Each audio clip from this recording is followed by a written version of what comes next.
Before we get started with today's podcast, we'd like to ask returning listeners to leave us a rating or review on your favorite podcast platform, iTunes, Spotify, SoundCloud, or wherever you listen to your podcasts.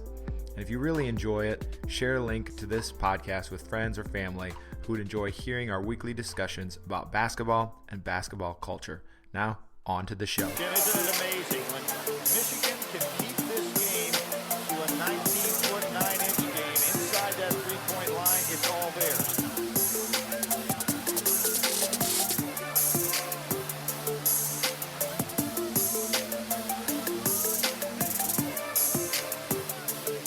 Nice move by Steve Fisher here.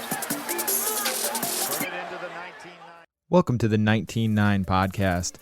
It's me, Aaron Meyer, here on my own today. We had a podcast scheduled with Joe that fell through, but that's all right. We're going to talk about some of the things that we have been doing lately and some exciting things that we have coming up. And we're going to end with a little thing that I'm borrowing from some other podcasts called What I'm Into. I want to talk about Chris Bosch's newsletter.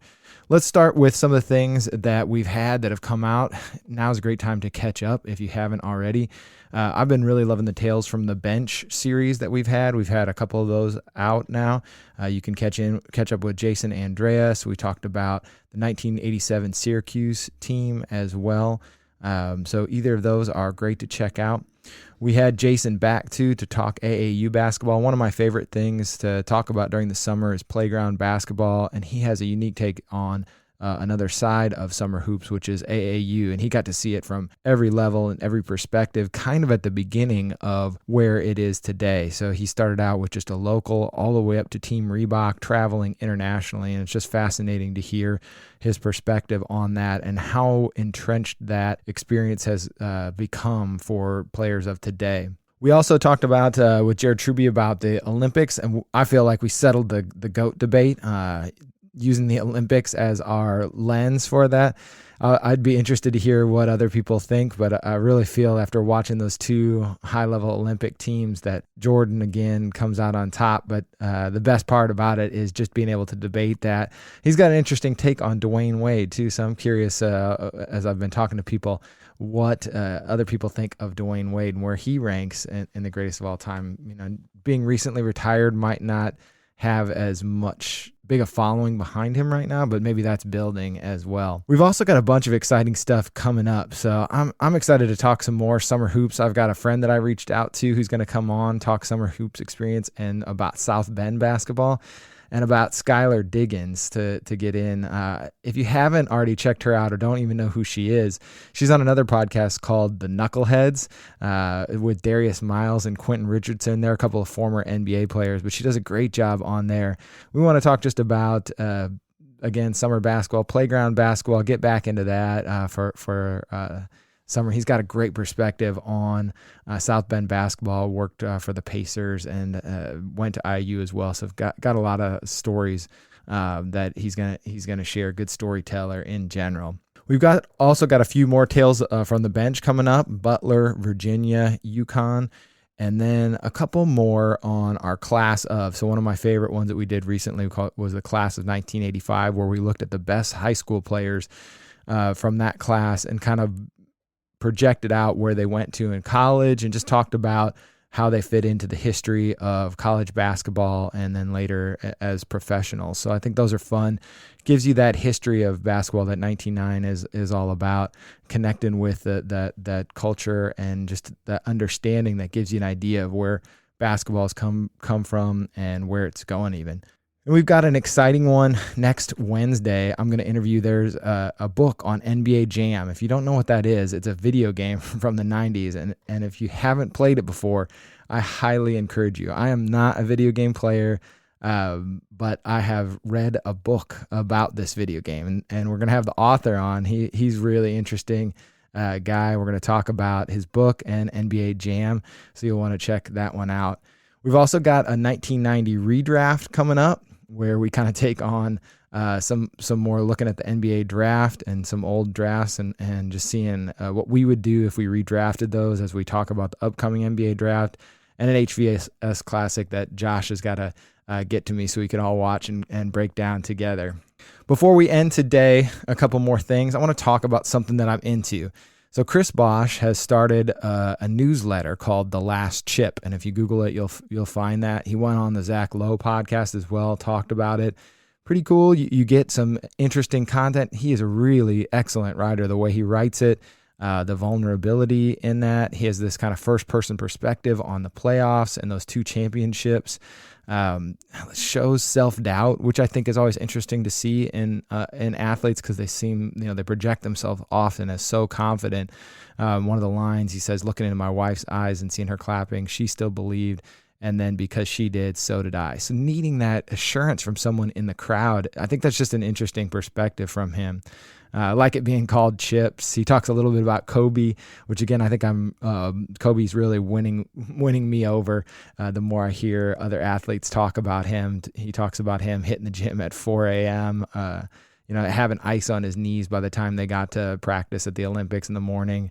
I think that's an underrated thing about athletes in general, oftentimes because they look so polished and smooth on the court. We forget that the grueling nature of the practice and preparation that goes into creating that polished and finished product. So it's interesting to hear about that. One of the other insights he provides in there, he talks about fine-tuning our competitive instincts off the court with ping pong, and I immediately thought about the bubble the NBA's got going on, and how much just card games and those little relationships in life really do fine-tune our socialization and the way that we interact with other people, and maybe even those competitive instincts. I had never, honestly, till reading that, thought about how those interactions could sharpen competitive instincts when they're doing something that seems so silly. But we hear Jordan talk about it all the time, about how golf or ping pong or playing that quarter game, we're so competitive. But I think that if you surround yourself and create an environment where those little things are competitive, you can glean things from other people and see how they approach it, see how they shake off a loss, how they prepare themselves, even though it's, again, a silly moment. A lot of people do the same things before even those silly moments, because they take it serious, and it makes it more fun, even if you're taking those things seriously. He also talked about video and watching video, and I think this is something that athletes do that I could learn from, and I think that other people can learn from. The quote he says, "There's no better way to improve at your craft than watching yourself do it and observing what you did wrong and fixing it the next time." And he calls that doing the work.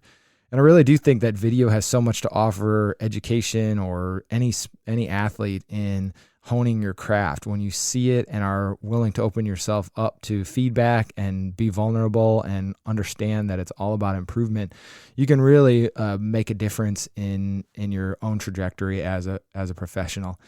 He's also got some videos in there. I'll share one of the video links that he puts in there of the guys eating at Wendy's in a gas station.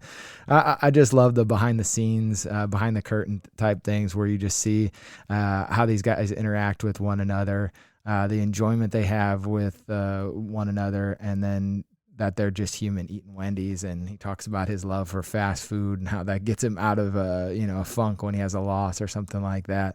And we all need those little moments. This for me is one of those for sure. Before we go, don't let me think I wasn't going to do this. It's time to talk a little bit about A-Zip Pizza. A-Zip Pizza is a build-your-own pizza place in Indiana and Kentucky. They have unique pizzas each month, like Alfredo sauce, penne pasta, chicken, more Alfredo, mozzarella, garlic breadstick, and they also have a ton of ingredients on top of that you can choose to create something delicious on your own. Order online for curbside delivery at azippizza.com/order.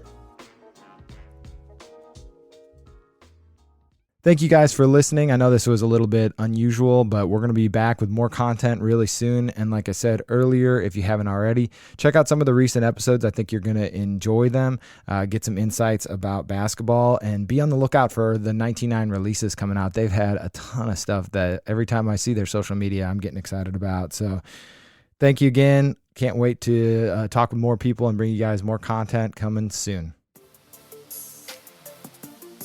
Thank you for listening to the 19.9 podcast with HVS, the High Volume Shooters. For more information, check out the blog at 19.9.com under HVS. And while you're there, do yourself a favor and pick up some retro college shorts. Till next time.